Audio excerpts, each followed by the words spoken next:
की बात है। एक आश्रम में गुरु और उनके शिष्य रहा करते थे। शिष्य रोजाना आश्रम के बाहर स्थित गांव में दीक्षा लेने के लिए जाते थे। उसी तरह आश्रम का एक शिष्य जिस गांव में भिक्षा लेने जाता था, उस रास्ते में एक नदी पड़ती थी। शिष्य रोज उसी रास्ते से भिक्षा लेने जाता था। एक दिन उस शिष्य ने देखा कि एक लड़का पेड़ के पीछे छिपा है। वह उस लड़के के पास गया और उससे जाकर बोला, भाई, तुम इस पेड़ के पीछे छिपकर क्या देख रहे हो? लड़के ने कहा, अरे तुझे नहीं दिख रहा क्या? मैं क्या देख रहा हूं? तब शिष्य ने नदी की तरफ देखा तो वहां पर कुछ लड़कियां पानी भर रही थी। तब शिष्य ने उस लड़के से कहा, अरे भाई, वहां पर तो लड़कियां पानी भर रही है, इसमें छिपकर देखने वाली क्या बात है? तब वो लड़का शिष्य की तरफ देखकर उसे कहता है, अरे पागल, तुम्हें दिखाई नहीं दे रहा है क्या कि कैसे यह परियां नदी से पानी निकाल रही है? जरा उनकी अदाओं को तो देखो, उनके कोमल शरीर को देखो, उनकी पतली कमर मटके को उठाते समय बाल खाती है और उनके बाल उनकी कमर पर कैसे लहरा रहे हैं, मानो सुंदरता बिखरी पड़ी हो। शिष्य ने फिर नदी की तरफ देखा और इस बार वह इससे देखता ही चला गया। अभी तक तो कुछ भी नजर नहीं आ रहा था और वह बिल्कुल निर्भय था। उसे किसी भी बात का कोई डर नहीं था। लेकिन अब वो छिपने लगा और उन लड़कियों को देखने लगा जैसे उसने कोई अपराध कर दिया हो। और जब वो छिपकर उन लड़कियों को देख रहा था, तभी वो अचानक अंदर से कांप गया और उसने कहा कि ये मैं क्या कर रहा हूं? मैं जो कर रहा हूं वो सही नहीं है, मुझे यहां से चले जाना चाहिए। और फिर वह जल्दी से वहां से चला गया। वो आश्रम पहुंच जाता है। आश्रम जाकर वो अपने कार्यों में लग गया। लेकिन जो अभी वह देखकर आया था, वही उसकी आंखों के सामने बार बार आ रहा था। उसके मन में वही दृश्य चल रहा था। उसका मन वही सब कुछ देखने के लिए लड़ाई हो रहा था। उसका किसी भी काम में मन नहीं लग रहा था। सुबह होते ही वह रोज जल्दी ही भिक्षा के लिए आश्रम से निकल जाता और उस नदी के पास वाले पेड़ के पास जाता जहां पर वह लड़का पहले से मौजूद रहता था। उसके साथ मिलकर लड़कियों को छुप छुप कर देखता था। अब वह शिष्य रोज ऐसा करने लग गया। यह उसके रोज का काम हो गया। अब उस शिष्य का मन किसी भी काम में नहीं लगता था। वो हमेशा ही किसी न किसी प्रकार के विचार में उलझा रहता। वह आश्रम के कार्यों को भी ठीक ढंग से नहीं कर पा रहा था। ना वो ठीक से सो पाता, ना वो ठीक से खाना खा पाता था। उसका मन बेचैन सा रहता था। उसका मन बार बार उन लड़कियों के सौंदर्य को देखने के लिए लालायित रहता था। जब गुरु उपदेश देते तब भी उस शिष्य का मन कहीं और विचारों में खोया रहता था। गुरु ने अपने शिष्य की इन हरकतों को जान लिया था। तब एक दिन गुरु ने शिष्य को अपने पास बुलाया और कहा कि आज से मैं भी तुम्हारे साथ भिक्षा मांगने चलूंगा। तुम और मैं साथ साथ भिक्षा मांगने चलेंगे। तभी शिष्य ने गुरु को मना करते हुए बोला, नहीं गुरुदेव, आप परेशान क्यों हो रहे हो? मैं अकेला ही ठीक से भिक्षा मांग सकता हूं। गुरु ने शिष्य से कहा, ठीक है, तुम अकेले ही भिक्षा मांगने जाओ। फिर शिष्य तुरंत वहां से भिक्षा मांगने के लिए निकल गया। शिष्य को जाने के बाद गुरु भी आश्रम से निकल गए और शिष्य का पीछा करने लगे कि वो कहां जाता है, किससे मिलता है। ये सब देखने के लिए उसके पीछे पीछे चलने लगे। थोड़ी दूर जाने के बाद गुरु ने देखा कि उनका शिष्य एक लड़के के साथ एक पेड़ के पीछे अपराधी की तरह छिपा हुआ है और छिपकर कुछ देख रहा था। गुरु भी अपने शिष्य के पीछे जाकर खड़े हो गए कि आखिर उनका शिष्य क्या देख रहा है, जिसे देखने के लिए वो पेड़ के पीछे अपराधियों की तरह छिपा पड़ा है। फिर गुरु ने देखा कि उनका शिष्य पेड़ के पीछे छुपकर लड़कियों को देख रहा था, जो कि नदी से पानी भर रही थी। तभी गुरु ने शिष्य को कहा कि तुम क्या देख रहे हो? अपने गुरु की आवाज सुनकर वह शिष्य घबरा गया और उसके पसीने छूटने लगे। वह थर थर कांपने लगा, जैसे किसी चोर को चोरी करते समय रंगे हाथों पकड़ लिया हो। शिष्य की हालत खराब हो गई। वो कुछ भी नहीं बोल रहा था। दूसरा जो लड़का शिष्य के साथ था वहां से भाग गया। शिष्य घबराया हुआ था। उसके मुंह से कुछ टूटे फूटे शब्द ही बाहर निकल रहे थे। वो अपने गुरु से नजर भी नहीं मिला पा रहा था।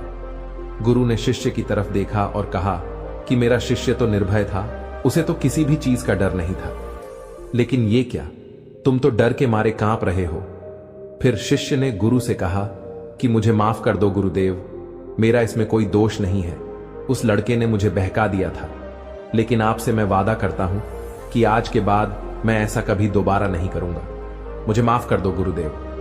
गुरु ने शिष्य से कहा कि कोई बात नहीं है, पर इस बात का तुम ध्यान रखना कि हम जैसी संगति करते हैं वैसा ही फल हमें प्राप्त होता है। हम जैसी संगति करते हैं उसके विचार हमारे अंदर प्रवेश करते हैं। इसीलिए अच्छी संगति करो जिससे तुम्हारे अंदर अच्छे विचारों का प्रवेश हो। फिर गुरु और शिष्य आश्रम लौट आए और फिर से शिष्य आश्रम के कार्यों पर ध्यान देने लगा। उसने उस रास्ते को छोड़ दिया और दूसरे रास्ते से जाने लगा। वो अपने काम को ध्यान से करता था, लेकिन धीरे धीरे उसके अंदर क्रोध उत्पन्न हो गया और फिर वो दूसरे पर क्रोध करने लगा और बेचैन रहने लग गया। अब वो सही समय पर भोजन भी नहीं करता था, वो भोजन भी बहुत कम खाता था। एक रात गुरु शिष्य के पास आए और उससे बोले कि अब तक तुमने कितनी बार अपना वादा तोड़ दिया है। यह सुनकर शिष्य अपने गुरु के चरणों में गिर गया और रोने लगा। रोते रोते ही उसने गुरु से कहा कि गुरुदेव, मैं कई बार अपना वादा तोड़ चुका हूं, फिर वादा कर लेता हूं, लेकिन हर बार मैं वादा तोड़ देता हूं। मेरा मन मेरे नियंत्रण में है ही नहीं। मैं बहुत कोशिश करता हूं कि मैं अपने मन से सारे बुरे विचारों को निकाल दूं, लेकिन मैं चाहकर भी ऐसा नहीं कर पा रहा हूं। फिर गुरु ने शिष्य को कहा कि चलो मेरे साथ। गुरु शिष्य को आश्रम के बगीचे में लेकर गए और शिष्य से कहा कि देखो, यहां पर कुछ एक नाली बनी हुई है जिससे नदी का पानी इन पौधों तक आ रहा है और यह पानी एक निरंतर भाव से आ रहा है। क्या तुम इस पानी के बहाव को रोक सकते हो? शिष्य ने कहा, हां गुरुदेव, मैं इस बहाव को रोक सकता हूं। फिर शिष्य ने मिट्टी उठाकर उस नाली में डाल दी। वो पानी थोड़ी देर के लिए रुक गया और फिर थोड़ी देर बाद उस मिट्टी के ऊपर से पानी आ गया। गुरु ने शिष्य से कहा, अरे ये क्या, ये तो पानी रुका ही नहीं। शिष्य ने फिर से कुछ कंकर पत्थर उठाकर उस नाली में डाल दिए और फिर थोड़ी देर के लिए पानी रुक गया, लेकिन फिर थोड़ी देर बाद ही उन कंकड़ और पत्थर के ऊपर से पानी निकल आया। फिर गुरु ने कहा, वत्स, ये क्या हुआ? पानी तो फिर से आ गया। तुम तो बोल रहे थे कि तुम इसे रोक दोगे, परंतु तुम नहीं रोक पाए। वत्स, ठीक उसी तरह हम किसी भी काम को रोकना तो चाहते हैं, परंतु क्यों हम उसे रोक नहीं सकते? तब शिष्य ने कहा, कोई बात नहीं गुरुदेव, मैं इस पानी को तो आपको रोक के दिखाऊंगा। फिर वह शिष्य एक बड़ा सा पत्थर लेकर आया और उसे नाली पर डाल दिया और पानी रुक गया। तब शिष्य ने गुरु से कहा, देखा गुरुदेव, मैंने कहा था कि पानी को मैं रोक दूंगा। मैंने पानी को रोक दिखाया, आपकी बात मैंने पूरी कर दी। गुरु मुस्कुराए और बोले, वत्स, अच्छा जरा ध्यान से देखो, पानी रुका नहीं, वह तो पीछे की नाली तोड़कर बाहर आ गया और अगल बगल से बह रहा है। और ध्यान से देखो, इस पत्थर के आगे भी आ गया और यह पानी अपना रास्ता बदलकर फिर से आगे की तरफ बह जाएगा। और फिर थोड़ी देर बाद ऐसा ही हुआ। फिर गुरु ने शिष्य को समझाया कि ठीक उसी तरह तुम्हारे साथ भी तो ऐसा ही चल रहा है। तुम बार बार प्रयास कर रहे हो, बड़े से बड़ा प्रयास कर रहे हो, पर हर बार तुम्हारा प्रयास टूट रहा है और यह हमेशा टूटता ही रहेगा। तुम कितना भी बड़ा पत्थर रख लो, लेकिन पानी तो अपना रास्ता बना ही लेगा। यह सब देखकर शिष्य ने गुरु से कहा, है गुरुदेव, क्या कोई दूसरा तरीका नहीं है जिससे मैं गंदे विचारों से बाहर निकल सकूं और यह मेरे मन में गंदे विचार हमेशा के लिए खत्म हो जाए? फिर गुरु शिष्य को एक नदी के पास ले गए जहां से उस बगीचे में पानी नहीं आ रहा था। गुरु ने शिष्य से कहा, वह पानी भी इसी नदी से जा रहा है। अगर हम यहीं से उस रास्ते को बंद कर दें जहां से पानी बगीचे में जा रहा है, तब क्या हम पानी को रोक नहीं सकते? शिष्य ने कहा, हां गुरुदेव, अवश्य ऐसा हो सकता है। मैं इस पानी को यहीं से बंद कर देता हूं, तब आगे की नाली में पानी जाएगा ही नहीं। फिर से शिष्य ने नदी से जाने वाले रास्ते को बहुत मेहनत करके पत्थर और मिट्टी डाल डालकर बंद कर दिया और गुरु से कहा, गुरुदेव, मैंने पानी को बंद कर दिया है, अब यह पानी बगीचे में जाएगा ही नहीं। तब गुरु ने कहा, वत्स, अगर पानी बगीचे में नहीं जाएगा तो पेड़ पौधों को पानी कहां से मिलेगा? उन पेड़ पौधों को तो पानी की आवश्यकता है और उन पेड़ पौधों में कुछ पेड़ पौधे तो ऐसे हैं जिनको रोज पानी की आवश्यकता है। वह तो मुरझाकर मर ही जाएंगे, उनका क्या होगा? पानी तो हमें खोलना ही होगा। शिष्य ने गुरु की बात सुनकर वापस नदी से जाने वाले पानी का रास्ता खोल दिया। तब गुरु ने शिष्य से पूछा, वत्स, अगर हम इस नदी के पूरे पानी को बगीचे की तरफ मोड़ दे तो तब क्या होगा? तब शिष्य ने जवाब दिया, गुरुदेव, वहां पर जितने भी पेड़ पौधे हैं वो गल कर नष्ट हो जाएंगे, वहां पर कुछ नहीं बचेगा। फिर गुरु मुस्कुराए और बोले, तुम इस बात को समझो कि हमें किसी भी चीज को रोकना नहीं है, बस हमें हमेशा संतुलन बनाए रखना है। कम पानी से भी पौधे नष्ट होते हैं और ज्यादा पानी से भी पौधे नष्ट होते हैं। ठीक उसी तरह हमारा जीवन संतुलन से ही चलता है। जब हम गंदे विचारों को जबरदस्ती रोकने का प्रयास करते हैं तो वह और मजबूती के साथ हमारे अंदर प्रवेश करते हैं।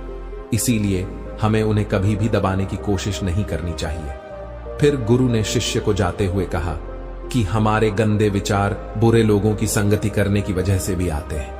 कई बार क्या होता है कि काम वासना हमारे अंदर होती नहीं है, लेकिन कुछ अश्लील लोगों के साथ रहने की वजह से यह हमारे अंदर हावी हो जाती है। फिर शिष्य ने कहा, गुरुदेव आप सही कह रहे हैं, मैं अपने मार्ग से भटक गया था। फिर वो शिष्य उस रात बहुत ही चैन की नींद सोया। सुबह अपने कार्य को पूरे मन से किया और फिर सुबह वो भिक्षा लेने के लिए उसी रास्ते से गया जहां वह लड़का आज भी पेड़ के पीछे छुपकर उन लड़कियों को देख रहा था। वो शिष्य नदी पर गया जहां वह लड़कियां पानी भर रही थी। उसने उन लड़कियों से पानी मांगा। उन लड़कियों में से एक लड़की ने उसे पानी पिलाया और शिष्य के चरण छुए। शिष्य ने उसे आशीर्वाद दिया कि तुम्हारा कल्याण हो। शिष्य का मन सकारात्मक ऊर्जा से भर गया। उसके चेहरे पर मुस्कान आ गई, जैसे कि उसे कुछ खोया हुआ वापस मिल गया हो। वह वापस अपने रास्ते से जाने लगा। तभी पीछे से वह लड़का आ गया जो पेड़ के पीछे छुपा हुआ था। वह शिष्य के पास आया और बोला कि क्या बात है, आज तो तुमने नजदीक से दर्शन कर लिए, तुम तो मुझसे भी आगे निकले। तब शिष्य ने कहा कि हम हमेशा दूसरे के दर्शन करने में ही व्यस्त रहते हैं, अपने दर्शन कर ही नहीं पाते। तुम कब तक इस पेड़ के पीछे छुपाते रहोगे? किसी को पसंद कर लो और उससे बोल दो। अगर वो भी तुम्हें पसंद करती है तो शादी कर लो और उससे पहले तुम कुछ बन जाओ। अपने आप को पहचान लो, ऐसे अपना समय बर्बाद मत करो। फिर वह लड़का रोज शिष्य को मिलने लगा और उस लड़के ने नदी पर जाना छोड़ दिया और फिर वो लड़का अपने जीवन में कुछ बनने के लिए संघर्ष करने लगा। दोस्तों, तुमने देखा संगति का असर क्या होता है। अपनी संगति बदलो और अपने विचार बदलो। फिर गुरु ने युवक से पूछा कि क्या तुम्हें तुम्हारे सारे सवालों का जवाब मिल गया? तब युवक ने कहा, हां गुरुवर, आपका बहुत बहुत धन्यवाद। तब गुरु ने युवक से कहा कि जब तुम्हारे मन में गंदे विचार आए तब आप अपने आप को दोषी मत मानो। ये केवल तुम्हारे सोच लेने से या शपथ लेने से ये टूटने वाला नहीं है, लेकिन तुम्हारे पास वो शक्ति है, वो ऊर्जा है जिसका तुम्हें संतुलन उपयोग करना है। तुम एक जीवित ऊर्जा हो जो कुछ भी अनुभव करने के लिए स्वतंत्र है, जो निर्माण करने के लिए स्वतंत्र है। इसीलिए तुम अपने आप को पहचानो। यह बोलकर गुरु चुप हो गए और वो युवक वहां से चला गया। धन्यवाद।